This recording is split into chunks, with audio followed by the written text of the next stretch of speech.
The summer sun poured over the city like melted gold. It was the final Saturday of June, and the plaza in front of City Hall was packed. Kids ran between benches with ice cream sticky hands. Vendors lined the edges selling lemonade, fried pastries, and memories. But at the center, raised just slightly above the crowd, stood a sleek black grand piano, polished to a mirror finish. A banner arched above the small stage. Annual Downtown Rising Stars Music Showcase Dash. The competition had been going for hours. One by one, young pianists, fresh-faced, proud, took the stage. Some wore pressed shirts and shimmery dresses. Others carried themselves like they had something to prove. And the crowd applauded them all. Parents recorded on phones held too high. Judges with clipboards scribbled notes in quiet ceremony. There was laughter, music, pride. Then, a shadow stepped forward. From behind the crowd. From nowhere, really. He moved slowly. Every step uncertain, like his shoes weren't used to walking where people looked up. Joseph. That was his name, though no one there knew it. He wore a long coat that sagged at the shoulders, sleeves rolled twice but still too long. A wool cap clung to thinning white hair. His beard was weathered, like it had been grown more from loss than time. He carried nothing. No sheet music, no credentials. Just tired eyes and trembling fingers. The first few people in the front row noticed him first. They blinked, then frowned, then smirked. Is this part of the act? Where's his handler? Someone get security. A teenage boy near the rail let out a loud snort of laughter. Joseph reached the steps of the stage. One of the competition volunteers, tight ponytail, clipboard in hand, rushed forward, blocking him gently with an outstretched arm. Sir, I'm sorry, this is a registered event. He didn't argue, didn't plead. He just lifted one hand, calm and low, and said, barely above a whisper, just let me play Dash. The judges looked up, uncertain. Some leaned in to speak to the host. Others scanned the registration sheet, flipping back and forth. No, Joseph Dash, no last name. He's not on the list, Dash. Should we let him? It's already running long. A few audience members were already filming. The moment felt like a sideshow. Something that would go viral for the wrong reasons. And yet, one judge, older than the rest, gray suit, as that had seen more than music, raised a hand, a small nod. 1 minute, he said. Give him 1 minute, Dash. The volunteer stepped aside. Joseph climbed the steps, slowly. Each one creaked under him. He didn't look at the audience, didn't acknowledge the whispers. He walked straight to the piano, paused. His reflection looked back at him from the glossy lid.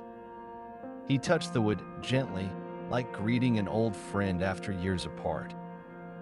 Then he sat. The entire plaza held its breath. Phones aimed. Snickers quieted. And somewhere, a child whispered, "Can he even play?" Joseph lifted his hands. They trembled midair. And then, they fell onto the keys. The volunteer moved quickly, clipboard clutched to her chest like a shield. She stepped between Joseph and the bench just as he reached for the piano. "Sir," she said, lowering her voice, "you're not on the list. You can't just..."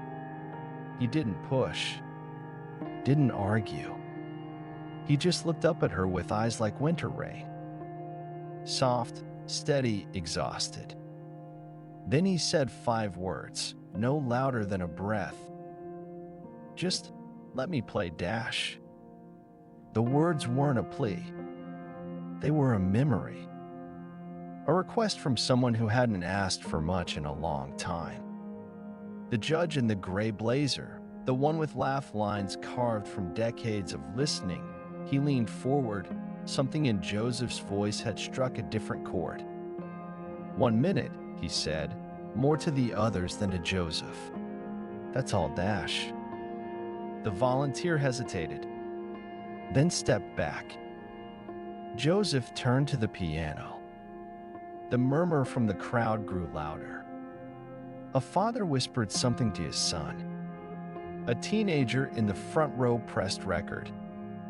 One girl laughed into her friend's shoulder. This is gonna be gold on TikTok, someone muttered. Joseph didn't flinch.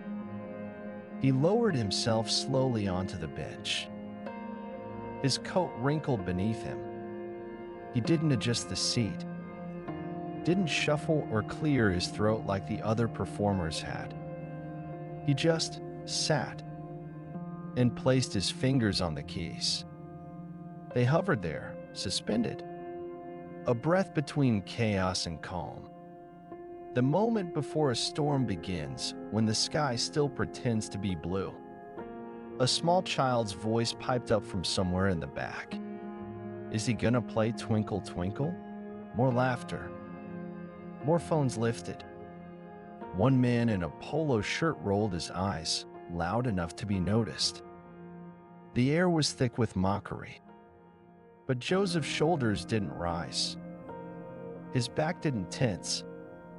Because he wasn't there for them.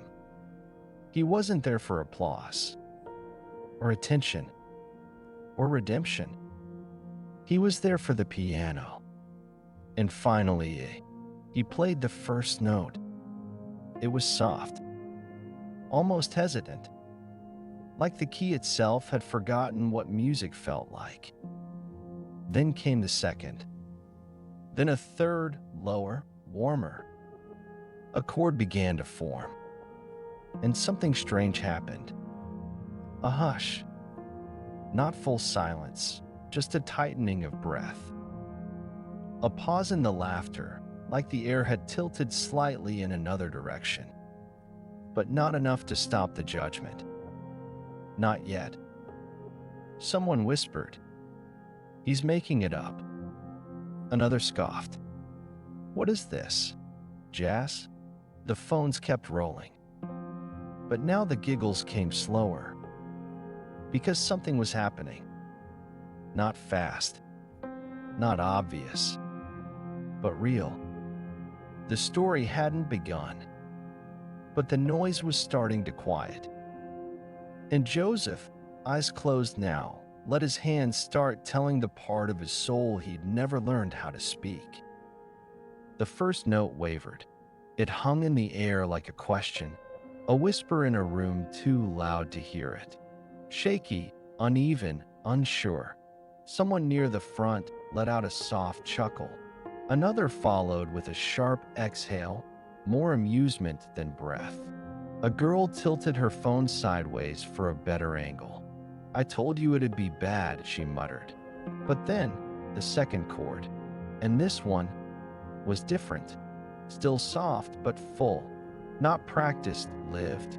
His left hand joined in, a low, steady rhythm, a heartbeat beneath the surface, and the right hand followed, carefully weaving melody through memory. The crowd quieted, not because they were told to, because they didn't expect what was coming. The piano began to speak. It didn't shout. It didn't try to impress. It remembered. It carried something aching and beautiful, a story not told in words, but in every note Joseph pressed down like it was the last thing he owned. There were no lyrics, but you could hear them. In the rise of a trembling harmony, you could hear the girl he loved, the night she kissed his cheek beneath the street lamp, the way she called him my poet with fingers of gold dash. In the aching fall of the melody, You could hear the loss, a hospital beep, a room too quiet, a name said too late. The laughter stopped, not all at once, but piece by piece, like a mirror cracking from the center. Phones were still recording, but the giggles were gone. Even the judge who'd been doodling in the margins now leaned forward, pin frozen midair. Joseph didn't look up. He wasn't watching them. He was watching her, the memory of her in the notes. The version of himself he still remembered when no one else did. His hands moved with clarity now, still trembling, but not from fear, from release. Every note was a step through pain, and every chord was a step forward, out of the cold, out of the laughter, out of the forgotten space he'd been left in for so long. A child, the same one who had giggled earlier, now leaned into his father's shoulder. "Is he sad?" he asked quietly. The father didn't answer, because he wasn't sure. Or maybe he was feeling it too. Joseph wasn't performing. He was remembering. And the music, once shaky, uncertain, had become something else entirely. Something holy. The music swelled, and the crowd began to disappear, not in body, but in thought. They weren't just watching an old man play a piano anymore. They were being pulled into his story, one note at a time, one memory at a time.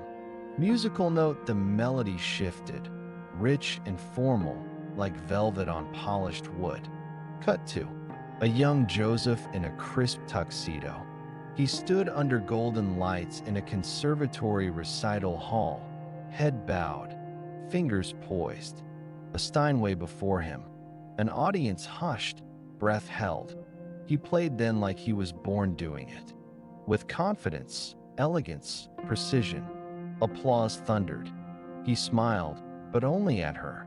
She was there, front row, dark hair and soft curls, eyes like safety. She clapped, too, but her smile said more than her hands ever could. She was his future, his favorite note. Musical note, the music shifted again, softer, slower, like watching snow fall through a hospital window. Cut to that same woman, now in a bed too white, under lights too harsh. Her skin pale, her voice barely above a whisper. Joseph sat beside her, holding her hand, fingers that once danced now trembling. She smiled at him one last time, not with joy, but with courage. The music broke for a moment. A chord bent just enough to ache. Musical note, a single low note echoed, followed by silence. Then a new phrase, darker, colder, thinner. Cut to an envelope pinned to a door. Eviction notice. His name typed in cold font. His things already scattered in boxes. No piano, no applause. Just silence and concrete. Musical note, a lonely motif began. Just 4 notes, repeating like footsteps echoing down an alley. Cut to a park bench, rain falling. Joseph curled on one side, coat pulled tight, his hands wrapped in his sleeves. A small, torn photo of her tucked into his breast pocket. No one stopped. No one looked. Musical note then, a shift again, unexpected, hope hidden under sorrow. The melody began to rise. Not cheerful, but determined. The left hand returned stronger. The rhythm steadier. Cut to Joseph standing outside a church, listening to music through a cracked window. Watching children play. Smiling, not because he had nothing left, but because somehow he still had music. Musical note, and now, the present, his hands on the piano, older now, worn, but no longer shaking. The melody he played was all of it. The love, the loss, the fall, but more than anything, the resilience. Every key was a wound, but every chord, a reason to get back up. The crowd had forgotten their phones, forgotten their laughter. They were inside the song now, inside him. And for the first time in years, Joseph wasn't invisible. He was heard. He was whole. He was home. The music curled through the air like smoke, soft, haunting, full of memory. And for the first time that afternoon, the square was completely still. A baby who'd been fussing earlier grew quiet in her stroller. Her head tilted toward the sound, eyelids fluttering. Even the pigeons, restless moments before, remained motionless on the ledges above. No one moved. No one dared. Joseph sat at the piano with his eyes closed, fingers dancing over the keys like he was remembering a language only he had ever spoken. He wasn't playing a song. He was releasing a lifetime. Every pain he had folded into silence. Every joy he had buried beneath cardboard blankets and cold park benches. Every ounce of love he'd once given away and never got back. It was all there, spilling into the plaza, filling the space between every heartbeat. He played like someone who had nothing left to lose. And because of that, everything to give. A single tear slid from beneath his closed eyelid, disappearing into the wrinkle of his cheek. His hands never stopped, not for a second. He pressed into each note like it held the weight of someone's name. Someone gone. Someone remembered. People in the crowd began to lean forward. Phones slowly lowered. A woman near the front clutched her chest. Her husband beside her whispered, "My God." A young man who'd laughed earlier stood frozen, arms crossed at first, now dropped to his sides, eyes glossy, unsure why he felt like crying. Even the judges, once so still and formal, had forgotten their pens. The oldest one let his clipboard fall to the ground. Joseph didn't see it. He didn't see them. He wasn't here anymore. He was in the attic where his mother's old piano lived, where he first touched ivory and felt something wake up inside him. He was in the concert hall in Paris, the lights blinding, her voice in the front row whispering, "Play like it's just you and me, Dash." He was at her bedside, holding her hand. He was at the park bench. He was everywhere. And here, all at once, the music softened again, like a breath, like a farewell. And in that breath, you could feel it. The square had changed. Not in stone or streetlight, but in spirit. They weren't watching a homeless man anymore. They were witnessing a soul uncovered. And no one dared speak. Because for the first time, they were listening. Truly listening. The last chord lingered. It wasn't loud. It didn't cry out or demand anything. It simply stayed, floating above the crowd like dust caught in golden light, alive for just one moment longer than it should have been. And then it faded. Joseph didn't move. His hands hovered, still curled over the keys. His shoulders lowered. His chest rose once, slowly, as if drawing in the silence he just created. Then, with a care that bordered on reverence, he lifted his hands from the piano, like he was letting go of someone he loved. He didn't bow, didn't smile. He just sat there, eyes closed, listening, not to the sound of applause, because there wasn't any. Not yet.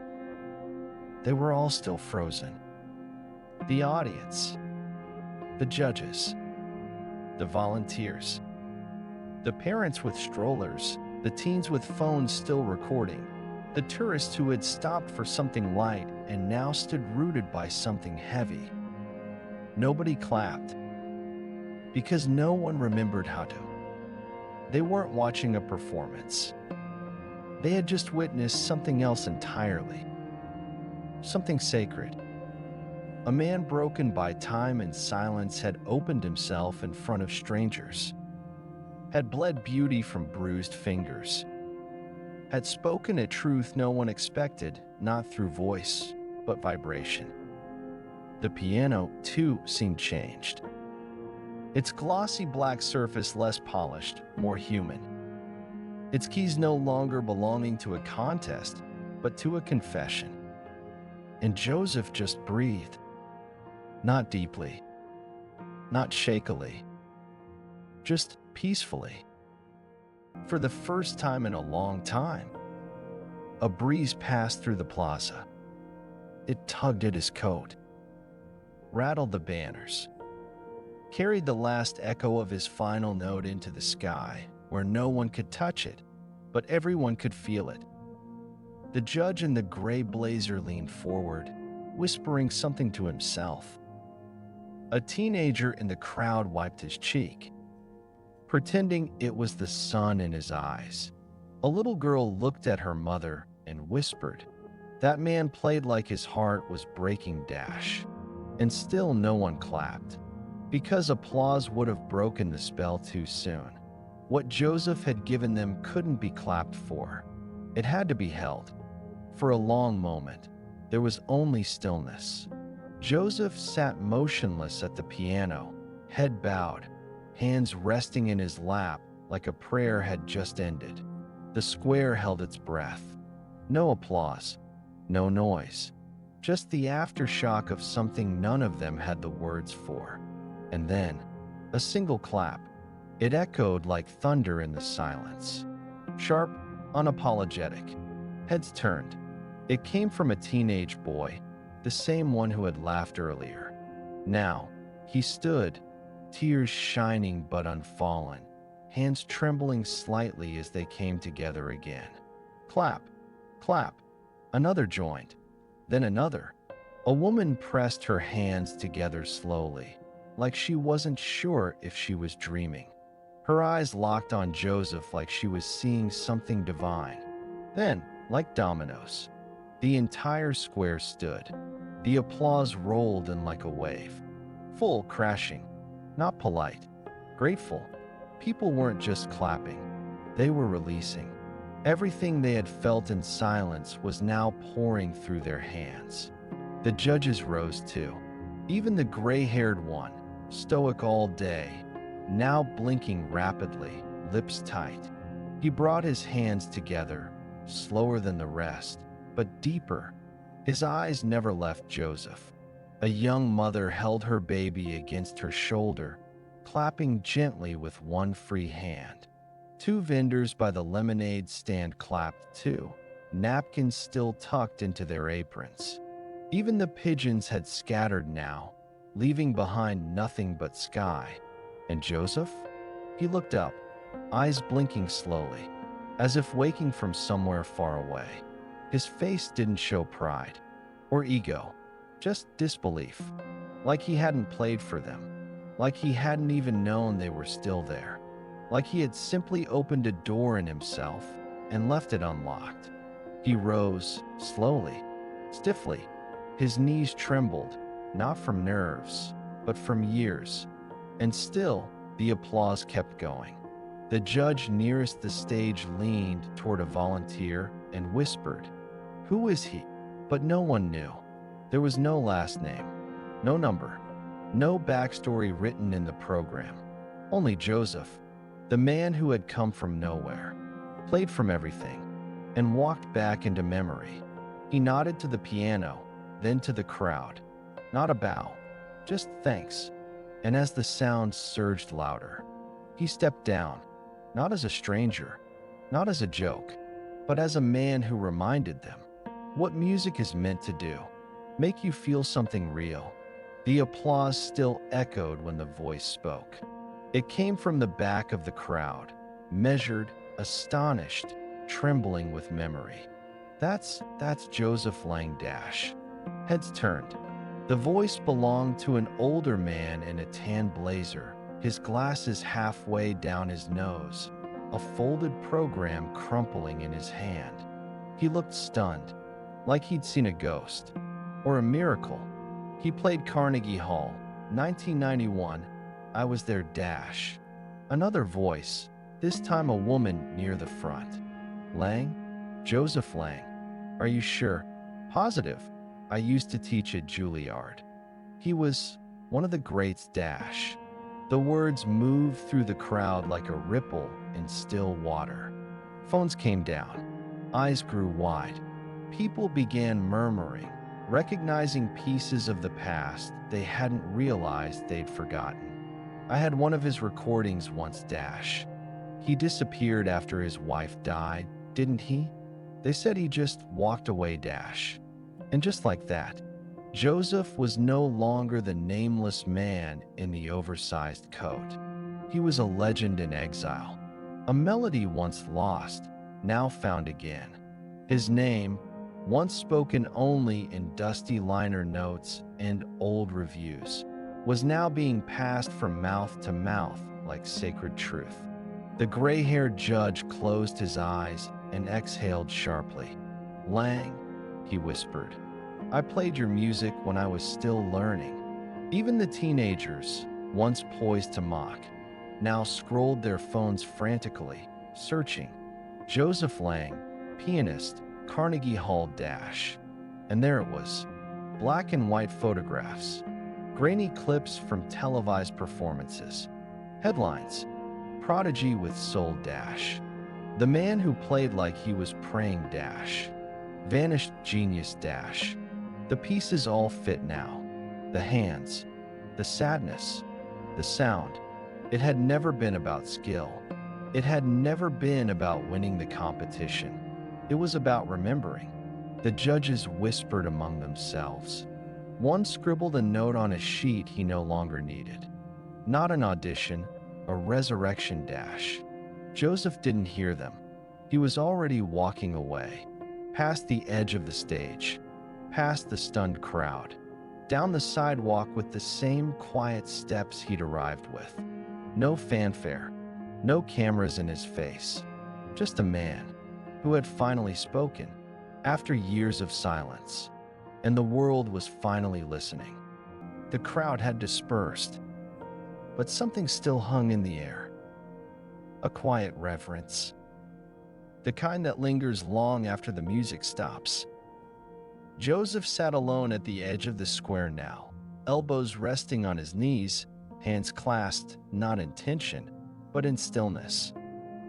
He watched the wind ripple through a nearby fountain, watched the children return to playing, watched the world go on, like it always had, like he never left. Footsteps approached, measured, intentional. One of the judges, the one with the gray hair and the clipboard still pressed to his chest, stepped beside him. He didn't speak at first, just stood there, unsure how to begin. Joseph glanced up, the lines around his eyes softening with quiet curiosity. The judge cleared his throat, his voice rough with something deeper than nerves. Mr. Lang. Joseph gave the smallest nod. We'd like to offer you something dash. He knelt down beside him, no longer a judge, but a man who had just remembered what humility felt like. There's a scholarship fund for returning artists, musicians who stepped away. For whatever reason, we want you in our conservatory, teaching, playing however you wish dash. He hesitated, then added gently, there's housing too, if you'll take it dash. Joseph blinked, slowly, as if the words had taken a moment to reach him, to land. He looked back at the fountain, back at the sunlight, back at the piano, now closed and quiet again. And then he turned to the judge, voice barely louder than the breeze. Only if there's still a piano dash. His eyes glistened, but they weren't broken anymore. A single tear rolled down one cheek, catching the sun like a prism. The judge smiled. "There will always be a piano dash." Joseph nodded.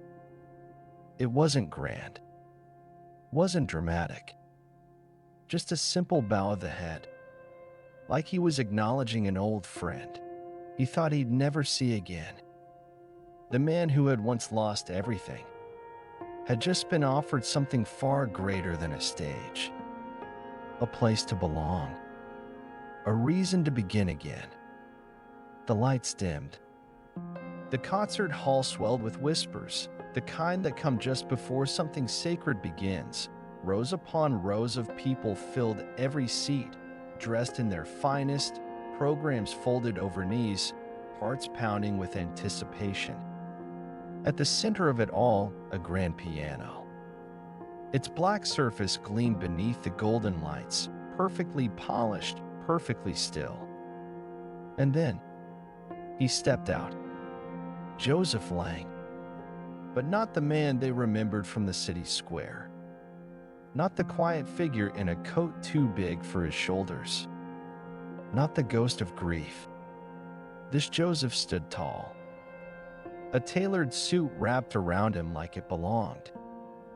His silver hair neatly combed back. Eyes alert, gentle, ready. The crowd rose before he even reached the bench. A standing ovation before a single note was played. But Joseph only smiled softly, humbly, and waved them back into their seats with a grace that silenced the room. He approached the piano like an old friend, not with nerves, but with gratitude.